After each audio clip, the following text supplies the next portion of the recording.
How to cell duplex. आपने बहुत ठीक सुना। बहुत लोग बहुत दिनों से कमेंट कर रहे थे कि सर डुप्लेक्स कैसे सेल करें, हमारा जो प्रोजेक्ट है उसमें सिर्फ डुप्लेक्सेस ही है। लेकिन हमने आपका फ्लैट वाला वीडियो भी देखा, हमने प्लॉट का वीडियो भी देखा, पर हमें डुप्लेक्स के बारे में थोड़ी स्पेशल इन्फॉर्मेशन दीजिए। तो ये वीडियो आपके लिए, अगर आप एक रियल एस्टेट एंटरप्रेन्योर है, बिल्डर है, डेवलपर है, मार्केटिंग एजेंसी के ओनर है, चैनल पार्टनर है, ब्रोकर है, एजेंट है, किसी भी तरह से रियल एस्टेट इंडस्ट्री का काम कर रहे हो तो ये वीडियो बहुत काम आने वाला है। बहुत रिसर्च बेस्ड फॉन्ट हम आपको बताने वाले हैं। मैं doctor Amol Maurya, real estate coach, real estate trainer, real estate author and entrepreneur with experience आपके लिए पॉइंट लेकर आते हैं। आपने हमारे चैनल को इंडिया का नंबर 1 रियल एस्टेट चैनल बनाया है, लेकिन अगर आपने अभी तक सब्सक्राइब नहीं किया तो तुरंत सब्सक्राइब करके बेल आइकन को हिट करें। हम नहीं चाहते आपके इंपॉर्टेंट वीडियोस मिस हो। तो पहला पॉइंट जो आपको मदद करेगा डुप्लेक्स को सेल करने की स्ट्रेटेजी बनाने में, वो है know your client and identify the purpose. पहले बहुत जरूरी अपने क्लाइंट्स को ध्यान से समझना, ध्यान से जानना। डुप्लेक्स खरीदने के लिए जनरली वही क्लाइंट जाते हैं जिन्हें या तो प्लॉट लेकर खुद का घर नहीं बनाना, या दूसरा बहुत इंपॉर्टेंट चीज, फ्लैट में रहने की आदत थी पर अब नहीं रहना है, या फ्लैट में रहना पसंद नहीं आता। बहुत सारे लोग जो डुप्लेक्स खरीदने जाते हैं वो इसी माइंडसेट के साथ मार्केट में होते हैं, तो उसने पहले सही तरीके से पहचानिए। दूसरा, आइडेंटिफाई द रियल पर्पस। मतलब उनका पर्पस क्या है डुप्लेक्स खरीदने का? क्या वो खुद रहने जाने वाले हैं, या वो किराए पे देने वाले हैं, इन्वेस्टमेंट के लिए लेने वाले हैं?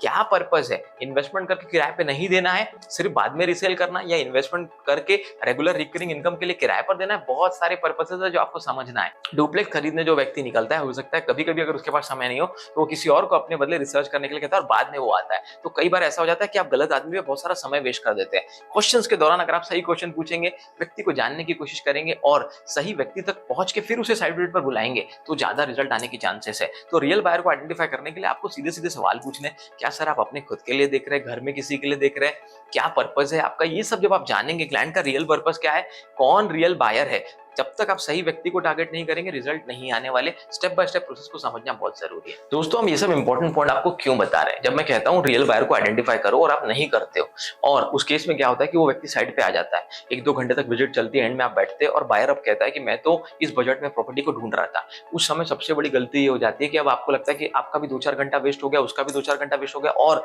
15 दिनों से आप उसके फॉलोअप में थे, 4 बार कॉल कर चुके हो, फॉलोअप के लिए उसे इन्वाइट कर चुके हो। तो ये सब सही समय पे हो जाना बहुत जरूरी। Point number 3, set clear objective amount yourself. जब तक आपके बीच में और क्लाइंट के बीच में ऑब्जेक्टिव्स क्लियर नहीं है कि उसका पर्पस क्या है और क्या वैसा प्रोडक्ट आपके पास मैच हो रहा है, बिल्कुल भी कोशिश मत कीजिए अगर आपका प्रोडक्ट किसी भी तरीके से क्लाइंट के रिक्वायरमेंट को मैच नहीं हो रहा है तो जबरदस्ती उसे बुलाकर 2 घंटा 4 घंटा उसका और अपना वेस्ट मत कीजिए। सही तरीके से सही रिक्वायरमेंट को समझकर जब आप समय देंगे तभी आपको फ्रूटफुल रिजल्ट मिलने का चांस है रियल एस्टेट के बिजनेस में। वरना आप एक क्लाइंट को डुप्लेक्स बेचने की स्ट्रैटेजी बनाते रहेंगे, मेहनत करते रहेंगे, लेकिन आपके डुप्लेक्स सेल नहीं होंगे। तो अगर क्लाइंट का बजट 70 लाख और आपका डुप्लेक्स 1 करोड़ 10 लाख से शुरू होता है दोस्तों, तो बिल्कुल भी मेहनत मत कीजिए। आप कितना भी करके 40-50 लाख से उसके बजट को स्ट्रेच नहीं कर सकते। हो सकता है उसको उसके रिक्वायरमेंट में आपको प्रोडक्ट दिला सके तो उस पर कोशिश कीजिए, वरना आप अगर बहुत क्लियर ऑब्जेक्टिव सेट कर देंगे, एक्सपेक्टेशंस को क्लियर कर लेंगे, तो आपका और उसका दोनों का समय बच सकता है। दोस्तों, पॉइंट नंबर 3 तक अगर आपको वीडियो समझ में आ गया और डिटेल में आगे समझना चाहते हैं तो वीडियो को लाइक जरूर करें। आपके लाइक करने से मुझे और मेरी टीम को बहुत फर्क पड़ता है, एक एनर्जी मिलती है और हम और ज्यादा ऐसा practical value added problem solving content आपके लिए फ्यूचर में लेकर आते हैं। Point number 4, plan site visit and kill all the objection in advance. इसका मतलब क्या है? अब प्रॉपर समय पे साइट विजिट प्लान कीजिए। हाँ, ऐसा हो सकता है कि आपका डुप्लेक्स शुरू हो रहा है 1 करोड़ 10 लाख से, सामने वाले का बजट 95 लाख से 1 करोड़ है, पर आपको लगता है कि आपका प्रोजेक्ट इतना अच्छा है कि आप उसे कन्विंस कर लेंगे तो थोड़ा अपने बजट को भी इंक्रीज कर सकता है। उस केस में मेहनत करना गलत नहीं है।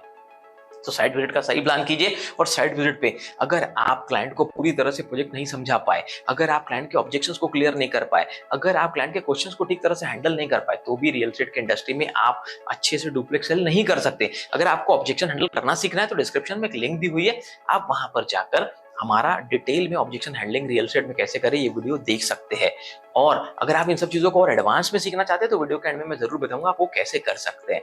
तो ठीक तरीके से साइट विजिट को प्लान कीजिए और उसके ऑब्जेक्शंस को क्लियर कीजिए, क्योंकि अगर किसी भी क्लाइंट के माइंड में ऑब्जेक्शंस रह गए, कोई उसको ऐसा अनआंसर्ड क्वेश्चन रह गया, तो फिर अनआंसर्ड चीजों की वजह से वो कभी डिसीजन तक फाइनल नहीं पहुंचने वाला। Point number 5, give final non negotiable offer and close the deal by follow up. अब सबसे इंपॉर्टेंट समय आ चुका है जब आपको क्लोजिंग करनी है। अब यहाँ आपको एक ऐसा नॉन नेगोशिएबल ऑफर उसके सामने रख देना है जो उसके लिए सबसे बढ़िया ऑफर है और वो रिजेक्ट भी ना कर सके। कैसे बनाया जाता है ये सब भी सीखने के बहुत सारे प्रोसेसेस है, और फिर डील को क्लोज कीजिए और अपनी डील को कंप्लीट करिए।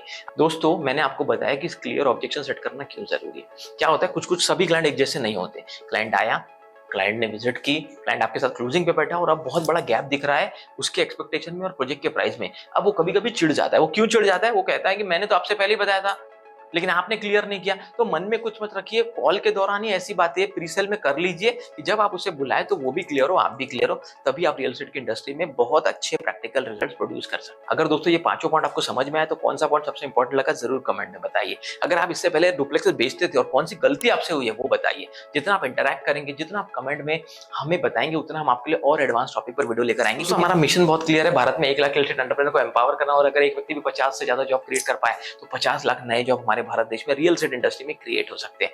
इसी पे हमारा नेक्स्ट बुक भी आ रहा है, how real estate can create 1 crore jobs and can save 25 lakh lives. दोस्तों अगर आप अपने आप को एक्सपर्ट बनाना चाहते हैं, अभी तक आपने ये पॉइंट देख तो लिए, लेकिन अगर आप इसमें खुद को स्किलफुल और एक्सपर्ट बनाना चाहते हैं तो नीचे डिस्क्रिप्शन में एक फॉर्म दिया हुआ है जिसका नाम है real estate game changer champion workshop, जहां हम ये सब चीजों को डिटेल में सिखाते हैं। आप उस वर्कशॉप में रजिस्टर करके ये वर्कशॉप अटेंड करते हैं तो आप अपनी रियल एस्टेट की स्किल्स को और एडवांस लेवल पे पॉलिश कर सकते हैं। तो वीडियो अगर पसंद आए तो लोगों के साथ शेयर जरूर करें।